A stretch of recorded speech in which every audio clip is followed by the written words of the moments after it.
কি রান্না করছো? এই যে আলুর চপ করছি, একদম নিরামিষ পদ্ধতিতে করছি, কারণ আজ শনিবার। ফার্স্টে জিরে ফোড়ন দিয়েছি, আর হচ্ছে গোটা জিরে, আর তারপরে আদা বাটা, আর তার মধ্যে হলুদ গুঁড়ো লঙ্কা গুঁড়ো দিয়েছি। এটাকে একটু হালকা ভাজা ভাজা করার পর আলুটাকে দেবো। আলুটাকে সেদ্ধ করে নুন দিয়ে সেদ্ধ করে ম্যাশ করে রেখেছি।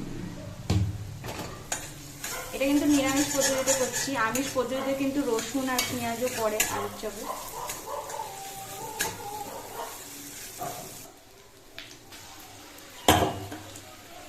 আদাটা ভালো করে কষানো হয়ে গেছে, ভাজা ভাজা হয়ে গেছে। এবার আমি আলুটাকে দিয়ে ভালো করে, এবার নুন আর চিনি দিয়ে আলুটার মধ্যে ভালো করে কষা। এটা দিচ্ছি না, এটার সঙ্গে খুব ভালো করে এটাকে মিক্স করতে হবে।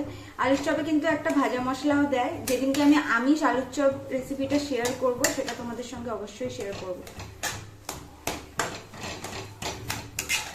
আজ আর ভাজা মশলাটা করলাম না।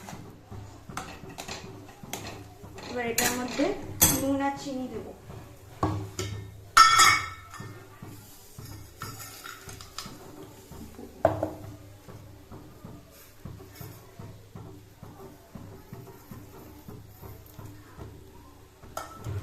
এখানে আমি অল্প করে দিচ্ছি, কারণ আলুটার মধ্যেই নুন দিয়ে সেদ্ধ করেছিলাম, সেই কারণে।